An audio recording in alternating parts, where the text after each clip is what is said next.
Greetings, Levi. Hey Rob, how are you? I'm doing well. How about you? Awesome, man, awesome. I heard a few of the people that were supposed to interview before didn't turn up or didn't call or something, so I guess you've been waiting around for a while. No. I'm not really. They've just been going back to back. Actually, the person right before you didn't call, so that was a little break that I actually had, and one other person I guess ended up with the flu. Yeah. But that's okay because I just end up talking longer on the other ones to make up for the time. So at least I had a time to get a glass of water and take a piss before this one. Fair enough. And do you like doing these kind of things? I know you get a lot of the questions, all the time, so does it bother you at all? Is it something you enjoy? Does it bother me like doing the interviews? You mean? Yeah, is it like a pain in the ass at all when you got to do like five or six in a row? Um, well, the only it's only a pain in the ass because they're just like there's so many of them and it's that time. So I'm like, it's taking time out of the little time I have to do other things in life because there's just so many happening in a row right now, and you're quite obviously you're not getting paid by the hour to do those things. But other than that, that's not a problem. I mean, I'm really excited about our record, and this is part of promoting the album, and usually when I'm getting some positive feedback and nice back and forth conversation, it ends up just being like just talking with a fellow music lover or metalhead about music. So that's cool. It only gets to be a drag when you're talking to a real kind of once in a while you get a kind of real lifeless kind of person on the other line, which then you're trying to bring some life into the into the interview. But other than that, no, man. Of course not, dude. I'm stoked to talk about our new album and music. Yeah, I just got a pre-order copy of your album, just a streaming copy, and I've only just had a listen within like the last hour, but I'm really digging it, man. It's heavy, and your guitar solos on this album rock, and yeah, it's excellent stuff. I'm definitely gonna have to give it a bit more of a spin to get my head around it, but I like what I hear so far. Oh, Um, great. I'm glad you got a chance to hear some of it. yeah, And it's very diverse as well as like thrashy parts, but there's some more melodic bits on there as well. What was kind of your intention going in? I noticed like a sort of Silence of the Lambs theme on the front cover. Does that have anything to do with the album? no, it's not. It's purely coincidental that it had to do with the Silence of the Lambs because they used that kind of that death moth in that movie. It's just one of those weird things where when we were having the idea and coming up with the concept and rolling with it, Yeah, it didn't dawn on any of us involved about the Silence of the Lambs until after the thing was out and other people mentioned it here and there, and I was like, oh shit! All I'm just glad that it's a movie that I actually love, and a book and a story that I love. One of my favorites actually. So that's a lot better than if it was connected with something that I thought was total shit, and I was bummed out that it would have been connected with that. So that was a fortunate coincidence. But no, that's nowhere near the anything that we're going where we're going with that. yeah. Was there like a theme at all to the album? 'Cause I haven't really had a chance to digest the lyrics yet. So yeah, that's there's a lot of like we tend to do. There's a lot of deep concept and tying in and double meanings of things, and the more that you would dig into the album and hear it more and hear the words and feel the music and connect all the concepts and with the art and everything, then hopefully you will be able to get into and enjoy where we're coming from with that. And yeah, like all the songs on the album, basically conceptually and lyrically, and where the feeling is and the emotion is coming from is all connected in some way, shape, or form, different angles and points of views of of this evil division that's happening left and right in our world and in humanity in the current day and age. Yeah, I guess that's sort of you turn on the news and it is quite bleak at the moment. You optimistic at all about the future? Do you think maybe this Bernie Sanders guy is going to turn everything around, or do you think he's just another politician? Well, we'll have to see. So we're just gonna have to see what happens. But one thing's for sure is that it's not a it's everyone's on edge, and there's a lot of negativity that's happening because of the way things are happening. And definitely our point of view about the way we're writing about things and expressing and touching into these very sensitive subjects is with a point of view of hope and optimism. Exactly what you're asking me in the beginning here is that. And yeah, we're certainly not just saying these things and complaining about it or trying to paint a dismal picture of that everything's just going to be fucked. We definitely have hope, and we're trying to send an optimistic vibe, and that hopefully people will get pumped up and lead them into making good decisions and doing the right thing. Yeah, it'll probably never happen, but do you think if all the problems in the world, were solved, do you think that would make it harder to write thrash metal? That's a cool question. Um, Oddly enough, yes, it would. It absolutely would. And at least from our point of view, I mean, different people write about different things, but definitely metal's got it's touching on the dark side and the aggression and the angst, frustration, and things like that. And for me, I mean, for me, it is like playing the blues. It's a heavy version of the blues, more so not really sound wise, but emotionally speaking, and where it's coming from.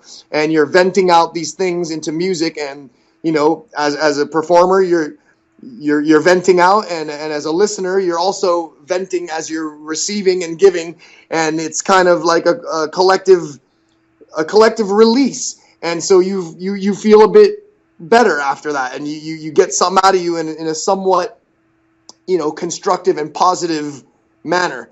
So that's where we come from with why we're making music. And yeah, there's no way that in a completely happy-go-lucky, problem-free world and reality that you would be able to write the blues or I guess thrash metal the proper way. At least it would end up being something really weird. Yeah, for sure. Today actually marks 6 years since the death of the almighty Ronnie James Dio. Just wondering, thoughts on that? Did you ever get to meet him, tour with him? Were you a big fan of the music? Huge fan, of course. And it's almost one of those things. He's absolutely one of the gods of metal and rock. And if you're into rock and metal and you don't appreciate Ronnie James Dio, then something's wrong. You need to check yourself and do some homework and figure it out. But that's pretty universally known and respected.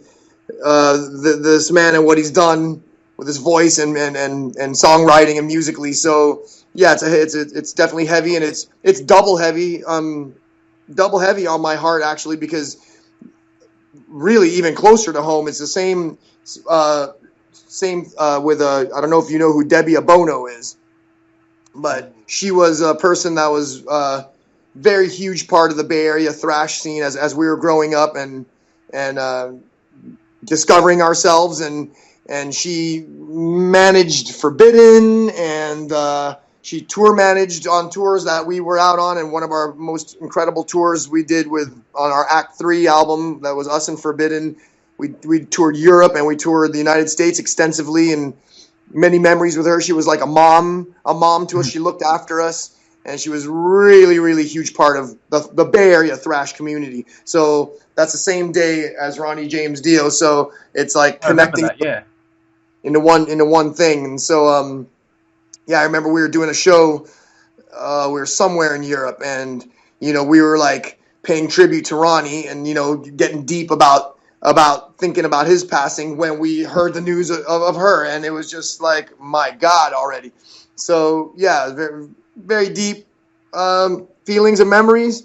And I personally didn't get the the fortunate opportunity to ever meet Ronnie James Dio in person. I've been in the same room with him, across the room, too nervous to approach him, and I regret that badly now because I would have had a chance to. I just didn't do it. I imagined I might have had another chance another time. Maybe someone would introduce us or something.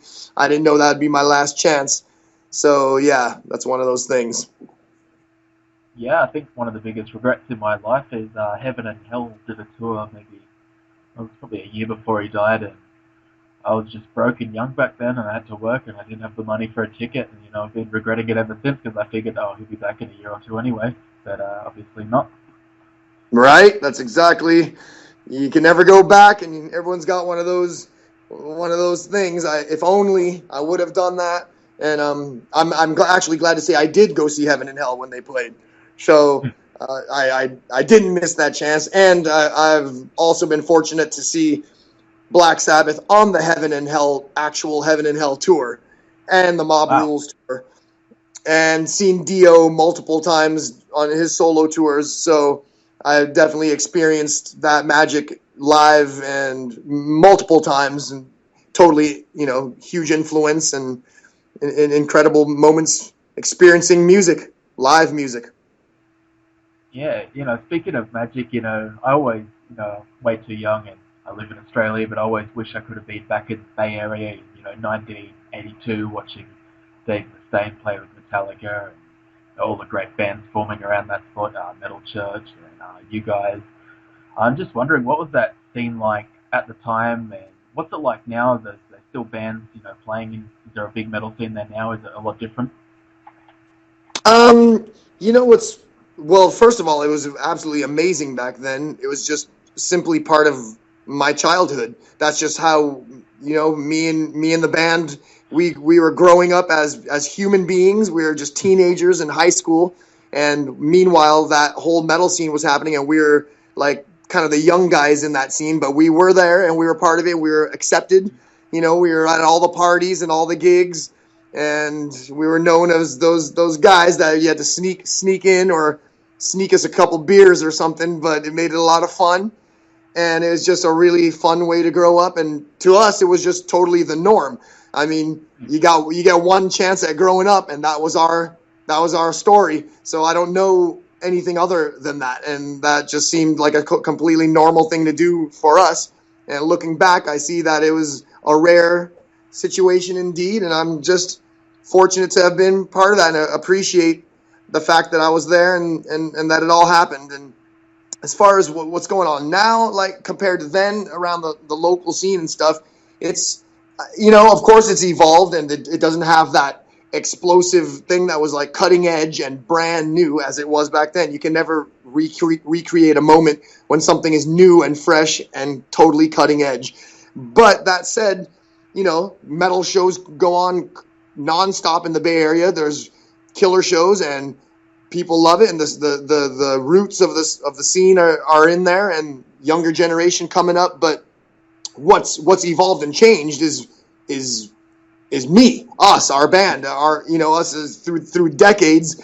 You don't have that kind of time to sit around and hang out left and right. We're just working, and trying to spend precious moments with your family before you say goodbye and go on tour for months at a time and disappear and come back again, then go in the studio for months and disappear and come back. And at this point my life is just absolutely wrapped up in working on music and trying to enjoy my family, which means not hanging out at clubs and parties at all times when I'm home. Like I hang out when I'm on tour, so I wouldn't really know firsthand how it is in the underground metal scene around here. I barely go to the store. You know what I'm saying? So, yeah.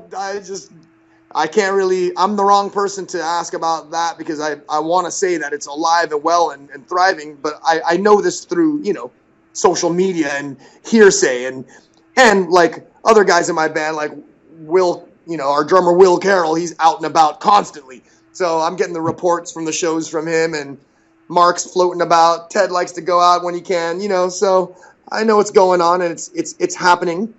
It's just different. it's just years later, and it's not the flavor of the month. So you just imagine what happens with that. Yeah, for Not sure. not not not to mention the evolvement of San Francisco in of itself, not just the scene, but San Francisco. I don't know if you hear or realize, but it's going through this fucking situation where a lot of the techie industry like just moved in and start taking over. So it kind of shut down a lot of clubs, made people have to move out of the city because they can't afford to live there anymore. It's so fucking expensive, and it's overrun by out of towners and the tech industry. So that also takes an effect on the scene of metal and music and underground and places to play and the whole entire culture. So I'm just hoping that thing will phase through and things will get back to, the normal freak show melting pot that San Francisco Bay Area is known for. Yeah, it really felt like back in the days of LA, there was the glam scene. San Francisco had the thrash scene. Was it really like an us and them sort of thing back then? Were you guys like against the glam kids and they were against the thrash kids? Or is that how it went? Yes. Yeah. I can't lie and say it was a lot of fun being closed-minded, and you kind of, but truth be told, you knew in the back of your mind, like, down in the core of your heart, that it wasn't like real hatred. It's more of like, it's almost like your sports teams that you follow, and like you guys hate those guys and those guys hate those guys and the fans hate each other like that. But it's when you start taking it to a real level of real hate, then you're kind of going too far there, guy. It's supposed to be like a fun hate, you know what I mean? Like a friendly kind of competition, and you're just into your thing, your team, your clique, and fuck anybody else who's not. And you're young, and you're just like getting caught up in it. So yeah, of course, there's kill the posers and all this stuff, but it was fun.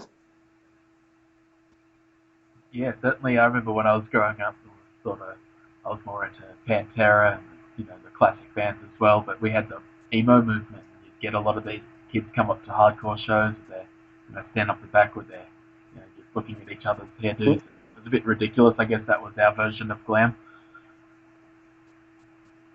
Well, shit did go down. I mean, I'm not, definitely there are many, many nights and many situations where people got their fucking ass kicked in big ways, clashing, and things got out of hand, and between either the thrashers and the glam guys, or between the punks and the metalheads, or the skinheads and the other, like it's just small versions of warring happening, people just getting high level of emotion and getting caught up in the moment, being normal animalistic human beings. But I like to think that you're kind of allowed this freedom because you're young and you're inexperienced and you're just learning things. You're learning how to be a human being. And so in some high level situations, shit goes down, but I also think that after you, as you get older, at a certain point, there's really no excuse for that anymore. Like you need to learn and understand that that's kind of not necessary. You need to be able to accept other people's style, opinion, and choices, and they accept yours, and you coexist, even though you don't have to like the same things. So again, it was, to me, I look at it as more of a fond rivalry or something like that. It wasn't pure hatred. Now, if you asked Paul Bailoff at the time, I think he might have got a different story, but that was just part of the action. Yeah, for sure, and I can imagine he'd be that way. Just curiosity, have you toured Australia before? If so, I've missed the tour, but have you been and got any plans to come down again? We've toured Australia twice. We toured, it's quite a long time ago, so I can't even remember the year anymore, that we went there the first time with Armored Saint. And then we were there maybe 2 years ago, supporting our last album at the time, The Dream Calls for Blood. We came on tour there with Creator, and that was a fucking killer tour as well. And we look forward to coming back for supporting the Evil Divide. We don't have any shows that are announced, right? That are booked. I can't tell you any dates, but I can tell you that we do plan on coming there to play for sure. Yeah, sure. And I won't keep you too much longer, but in Australia we don't have a major festival anymore. We've got the Soundwave one, and a lot of bands that get paid, and it basically got shut down. And we're getting a lot of single bands come through. But what I'd love to see is like another festival, or at least a mini festival. And what I thought would be really cool is just getting a bunch of classic '80s thrash bands to come down, whether it's like you and Exodus and Overkill and maybe Testament or something like that. Would you ever think about bringing, a whole bunch of the classic bands down to Australia? Do you think that could ever happen? Well, absolutely, it can happen. It's down to logistics. Yeah, it's definitely on my dream list anyway, so it'd be awesome if it happens. Of their record and their touring cycle is just different from every other band. So everyone's kind of got their own thing going, and when bands unite and form a tour, it's like the stars have to align from everyone's schedule and everything happening. So certainly there's that. I mean, that's how tours happen. I mean, like when we came there with Creator, so there you go. Those are like two bands from sort of the era. I mean, we've toured Europe with Death Angel, Exodus, and Creator. We've toured the States with Anthrax and Testament and Death Angel. I mean, the first tour for our new album is going to kick off in September of this year, and that tour is Slayer, Anthrax, and Death Angel. So it is happening.